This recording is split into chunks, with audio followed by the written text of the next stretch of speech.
Hello, I'm Christopher Badger. And I'm Mark Davies. We're barristers at Six Pump Court and would like to welcome you to the latest Environment Law News podcast, brought to you in association with LexisNexis. In this podcast, we look at Ofwat's penalty for Southern Water together with the water company's recent performance assessment, the Environment Agency's performance scorecard, and the exciting carbon neutral commitment by the UK.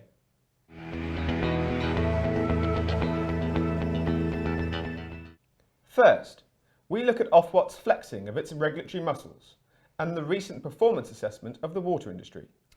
Yes, this is the recent news that Ofwat has issued a notice of intention to impose on Southern Water a financial penalty amounting to £37.7 million, reduced exceptionally to £3 million for what are described as significant breaches of its licence conditions and its statutory duties. But that isn't all, is it? Southern Water has also undertaken to pay its customers about £123 million over the next 5 years in the form of rebates, equating to a return of about £61 per household. Quite right. And the failings outlined by Ofwat are pretty damning, including a finding that Southern Water had deliberately misreported data to them about the performance of its wastewater treatment works. And that Southern Water failed to have adequate systems of planning, governance and internal controls in place to be able to manage its wastewater treatment works. And that Southern Water had failed to accurately report information about the performance of the treatment works and generally to properly carry out its general statutory duties as a sewerage undertaker. I mean, that rather sounds like they weren't doing anything that they were supposed to do right. That's certainly the impression the notice leaves you with. The maximum penalty that could have been imposed would have been 10% of Southern Water's wholesale wastewater business turnover for 2017 to 2018. Now, the notional fine of £37.7 million equates to 6.7% of that turnover, a significant proportion.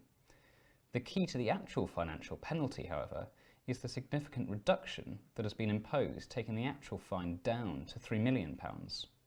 Well, that clearly relates to the size of the rebate, but it also has something to do with the fact that Southern Water extensively engaged with Ofwat, restated its performance data, and carried out its own internal investigation.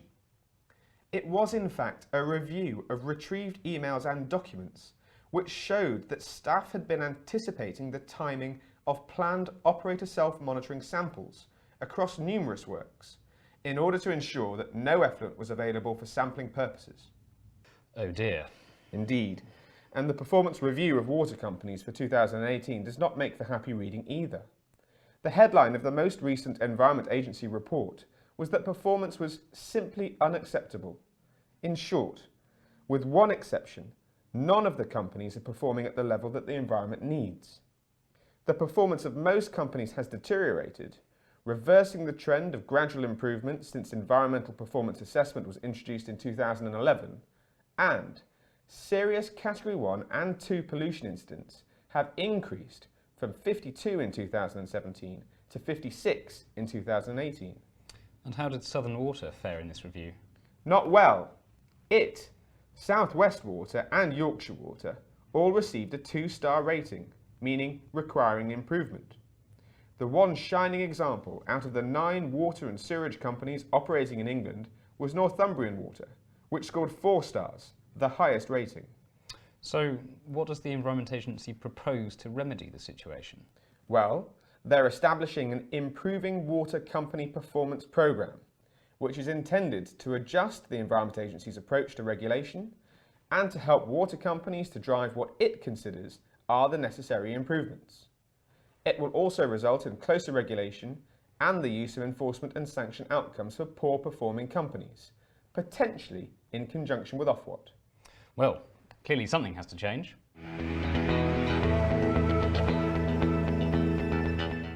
Our second piece concerns the performance of the Environment Agency and its continued use of civil sanctions. Yes, towards the end of June, the Environment Agency published its corporate scorecard for the third quarter of 2018 to 2019. I've never heard of such a thing. What does it do and how does it work? Well, it's intended to provide readers with an at-a-glance look at the agency's performance over a number of metrics set out in the Environment Agency Action Plan. The scorecard itself is then based on a traffic light system to set out those targets which the agency is on track to hit, those which it may hit, and those that it will probably fail on. And how is the Environment Agency doing? Is it into the proverbial super-over for any of its targets? Sadly, it's not that close to victory. The Environment Agency is currently failing in its plan to reduce serious pollution incidents, with the numbers worsening over the last quarter, and the number of illegal waste sites remains stubbornly high. These are, however, targets which the agency frequently describes as challenging, which isn't quite the same as achievable. Now, against this background, just yesterday Michael Gove went on record giving a speech at Kew Gardens, essentially saying that time is running out to stop damage to the planet.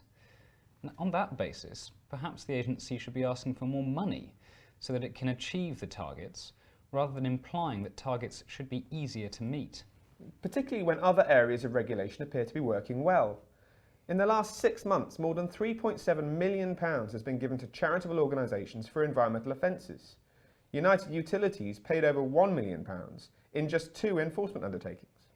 Yeah, and what's interesting about the enforcement undertakings is that whilst it's always possible to see what offence the penalty relates to, and whether the offer was proactive or reactive, the information published does not set out culpability or harm, and this makes it particularly difficult to advise how previous published figures can be used in formulating future offers. Perhaps that's something for the Environment Agency to think about.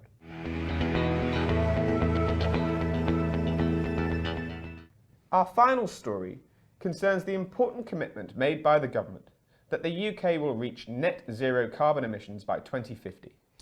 Yes, and this is particularly exciting news. In much the same way as the UK led the world with the Climate Change Act 2008, in making this commitment, Theresa May will make the UK the first major economy to take this step. Now, the target has been brought into force by the snappily titled Climate Change Act 2008 2050 Target Amendment Order 2019. Snappy indeed. What I found interesting about it has been the reaction from Philip Hammond.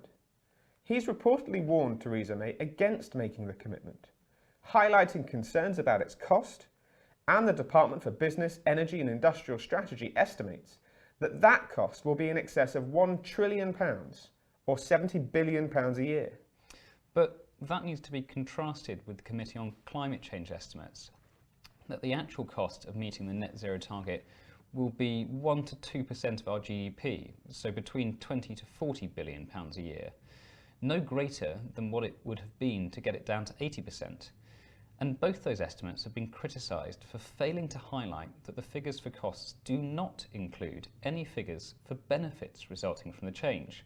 So, for example, new jobs in new green industries, cost savings for the NHS from cleaner air, etc. Good point. And in fact, to paraphrase some words from someone far younger and far wiser than I am, isn't our house on fire? You've been listening to Greta's speeches again, haven't you? I have, but she has a point. If our time for action is as severely limited as the science indicates it is, what does it matter if it costs us more money to tackle the issue? If we don't spend it, then there won't be any house left.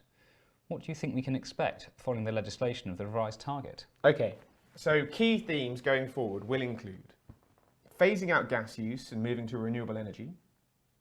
If we are to continue to rely on fossil fuels, increased use of carbon capture and storage, increased electrification of the transport network, and bringing forward the target for phasing out petrol and diesel care, an alternative to the use of concrete, significant pressure on farmers, who currently produce more than 10% of greenhouse gas emissions, a move towards a low-meat diet, and stopping biodegradable food waste from going to landfill.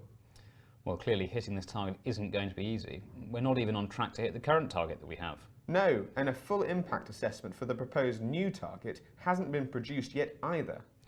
And it won't, of course, stop Extinction Rebellion from continuing protests in the UK as they've been doing in Cardiff, Glasgow, Bristol, Leeds and London over the last couple of days with their signature colourful boats. Absolutely. It looks like climate protesting is here to stay. Well, I for one am going to invest in a bike so I can cycle into Chambers, which I suppose proves that the protesters are getting their message across.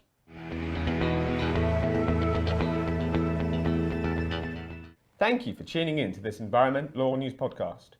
For more information on any of these stories, or if you would like to discuss any of the topics raised in more detail, please contact Six Pump Court on 0207 797 8400 asking for either Christopher Badger or Mark Davies, or contact our colleagues at LexisNexis in the PSL Environment team.